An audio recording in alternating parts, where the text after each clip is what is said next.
président Macky Sall sax dañuy naan tout le temps que ni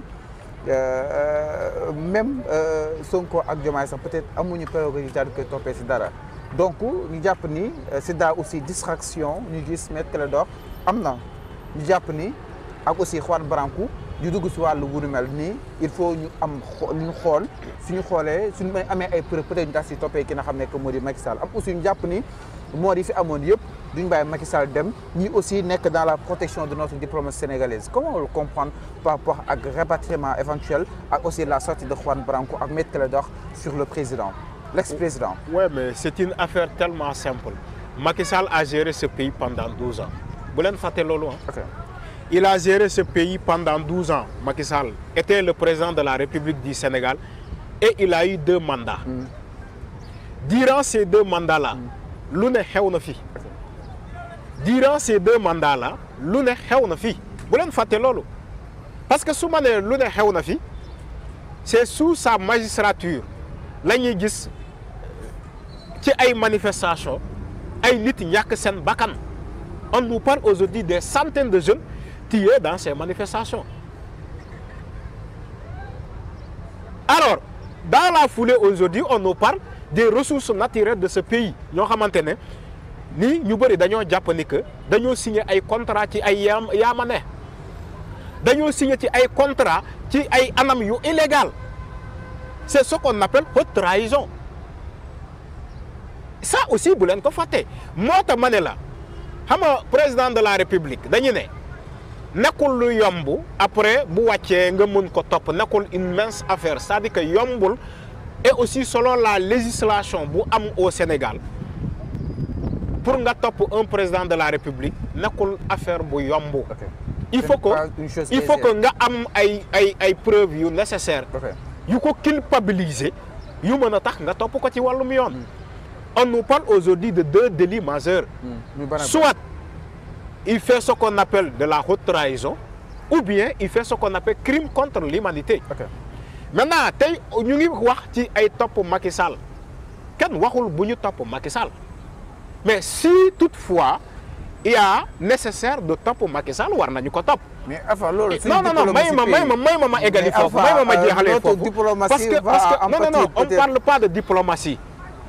On parle de poursuivre contre un ancien chef d'État. Est-ce que du impacter sur diplomatie? Non, il n'y a pas de diplomatie. Parce que Sénégal, non, un ancien chef de l'État. Macky Sall n'incarne pas la diplomatie sénégalaise. Mais enfin, tu topes un ancien chef de l'État. Un ancien impacter sur une diplomatie. Mais en Côte d'Ivoire, topé où fi Laurent Gbagbo. On parle du Sénégal. Mais non, dama lay jox exemple.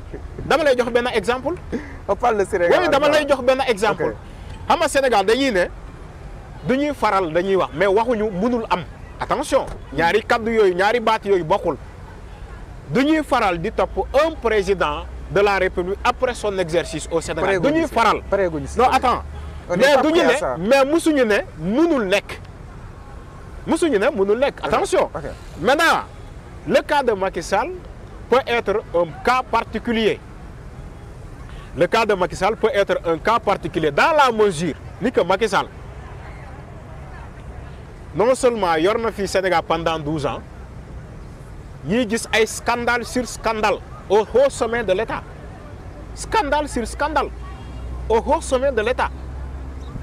Si aujourd'hui on a un nouveau président au Sénégal mais c'est à lui de voir bu fekkee moom dafa déterminé wu à ce que mu topp Macky Sall ci kanam yoon te du ko topp ci ay yaamane wala ci ay vengeance.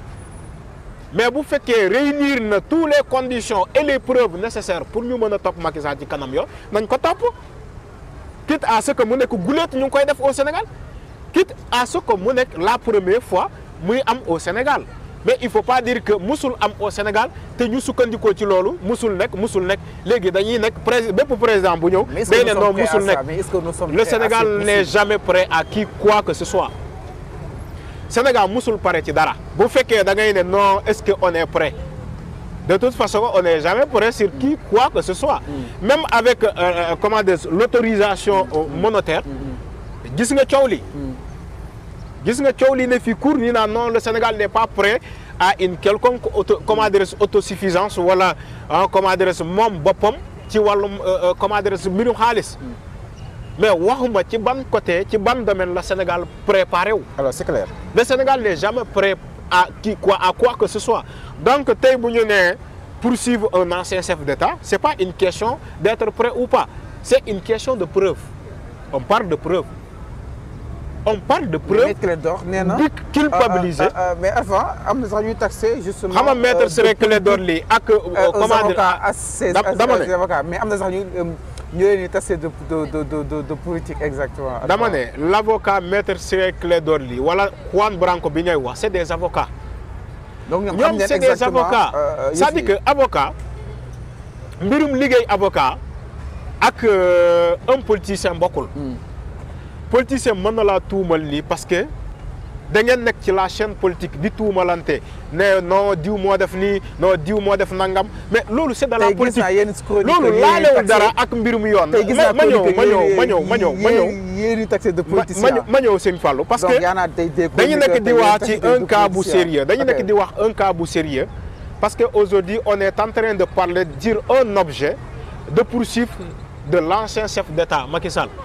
moo tax mbirum mboomu waruñu ko caaxane seen fàllu dama ne si un avocat parle de poursuite contre un ancien chef d'État il faut aussi ngeen xam ni que avocat moom la ñuy jox les preuves mu réunir les preuves mu mën a tax moom mu yóbbu ci kanam yoon nit koo xamante ne dañ ko tuumal ci mbir te comment dirais-je l'avocat français là Juan Branco gis nañu ko fii mu réunir ay preuves te sénégalais yi ñoo ko envoyé ces preuves là le dossier qu'il a amené au niveau de la CPI. Cour pénale internationale. te ñu gis le dossier là à travers les réseaux sociaux parce que ils l'ont publié nga gis ñaawteef yooyu le sang coulé partout des enfants des jeunes qu'on a abattus sur les manifestations. ñu gis ce document là Juan Branco defar ko yóbbu ko au niveau de la CPI. te nee naa la tous les crimes wala ay ñaawte fi ñuy amoon depuis mars 2021 ba juin 2023 mais mënoo ko teg ci ndand ku dul président de la République Macky Sall. mënoo ko tuumal kenn ku dul Macky Sall parce que moom moo nekkoon président de la République ci jamono boobu. tey mënoo ko tuumal Antoine Diome wala nga tuumal ko Mansour wala ko Ismaïla Madior Fall te nga bàyyi Macky Sall qui était le président de la République. qui n'était pas dans le terrain des opérations. Toi-même tu as des problèmes même pour défendre Macky Sall. Je sais que tu veux défendre Macky Sall mais tu as des problèmes même pour trouver les mots. mais nekkoon sur le terrain des opérations. non ça c'est un faux débat. non Macky nekkoon sur le terrain des opérations. non c'est un faux débat. soo ma nee général Moussa Fall non attends soo ma nee Antoine Félix Diome mën naa combattre mais Macky mi nekk palais Macky bu doon jox. non attends c'est que Serigne Fallou. il faut pas être trop amateurisme. il faut pas être trop amateurisme parce que ay sénégalais ñoo ñuy seetaan. mais il y a des actes qui se produisent. non je suis sérieux. mais loolu Macky lu mu si mën a en tant que journaliste. c'est pas à toi de dire ces genres de cadeaux amateurisme. quand il dit que Macky Sall n'était pas sur le terrain. mais attends Macky Sall ci manifestation da nga mës a gis Macky Sall en tant que président de la République mais tu as vu des gendarmes. Tu as vu des policiers. Mais gendarme, c'est qui est le chef suprême des armées au Sénégal? C'est pas Macky Sall. C'est pas Macky Sall qui nomme les emplois civils et militaires. Non, dama bëgg mu leer. Si Macky Sall en tant que président de la République nomme les emplois civils et militaires aujourd'hui am na ay ñaawteef yu xew au Sénégal yu xewoon au Sénégal te ñu ne leen ñi ko def mooy ay homme kan moo leen yilif c'est Macky Sall. Qui a nommé le haut commandement de la gendarmerie? C'est Macky Sall.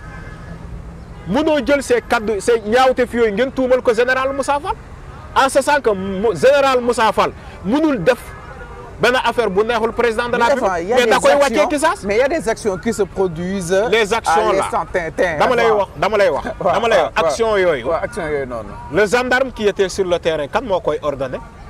c'est pas son supérieur. maanaam ñoom dañuy. oui mais bien sûr il faut que ngeen a xam loolu. dañuy wax ak ñoom par. mais il faut ngeen a xam loolu. c'est ay tolku. mais c'est leur supérieur qui leur donne les ordres. tolku bi la ñuy wax ñoom ñu exécuter ko. donc tolku bi la ñuy wax.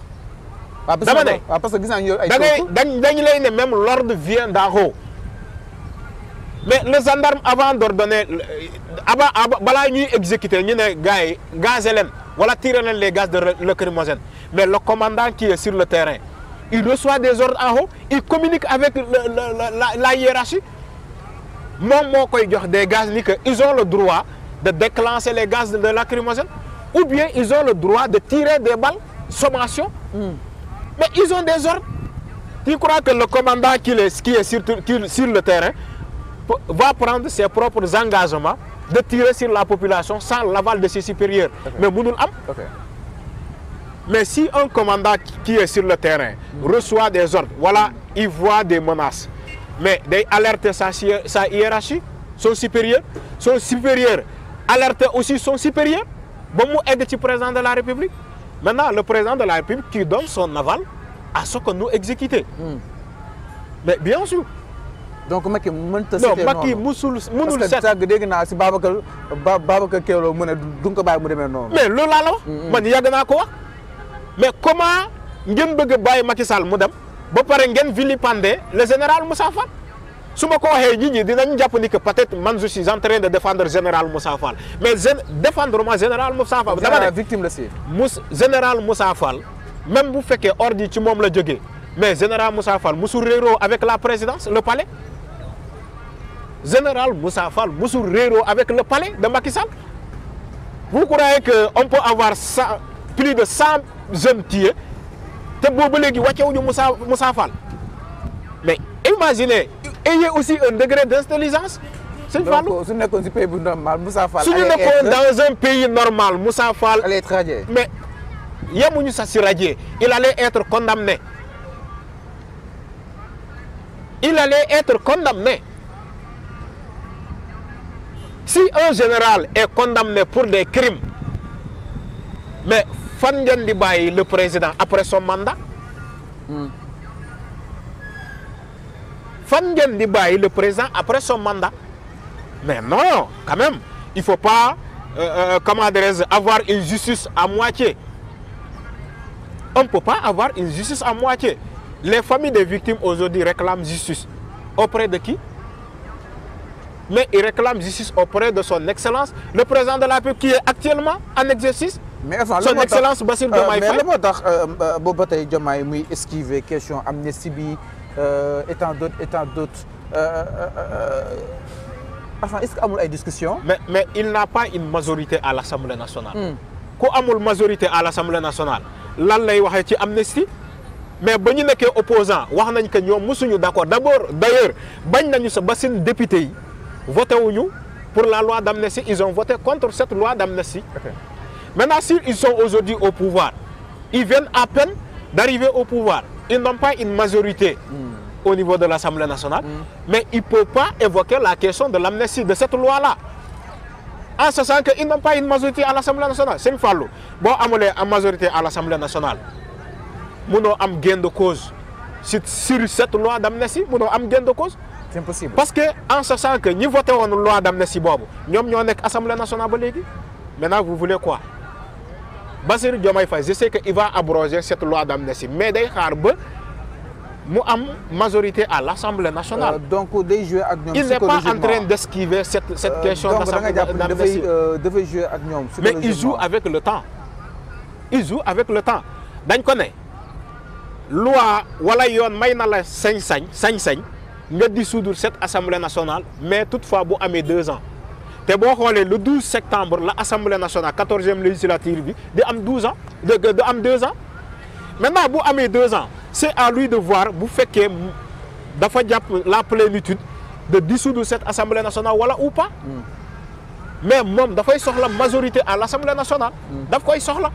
Parce que non seulement bëgg na jàllale ay projet am bëgg na jàllale ay somme politique de développement.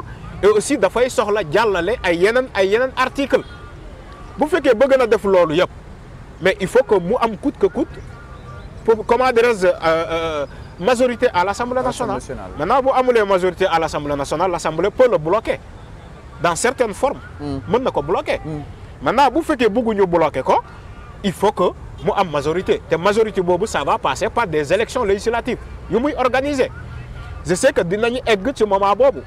Élection législative dina ñëw aussi il va faire tout pour avoir sa majorité comme ça si ay questions yu mel ni loi d'amnistie boo xamante ne les familles des victimes ñu ngi koy réclamer mu mën a jàll ñu abroger cette loi d'amnistie et aussi ñu mën a topp ñooñu ñoo xamante ñoom ñoo def ñaawteef yooyu.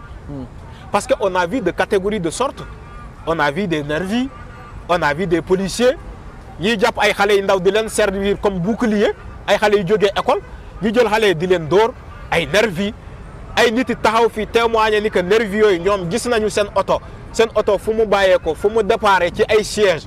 loolu yëpp jar nañu leeral ci loolu. te loolu il faut commencer d'abord par abroger cette loi d'amnistie comme ça bu fekkee bëgg nañu topp ñooñu ñu topp leen. alors c'est clair exactement. Alors donc je vous rappelle ba tey yéen seen émission li nga xam ne comme dit le talk matinal en plein air daal di koy defee fii sur la foire encore une fois chers téléspectateurs ñi ngi si li nga xam ne rek moo di le 1er mai beaucoup de doléances aussi dinañ ko déposer le patronat dina ko jox ki nga xam ne moo di Diomaye Faye pour seen nekk gën a mën a neex xam naa ne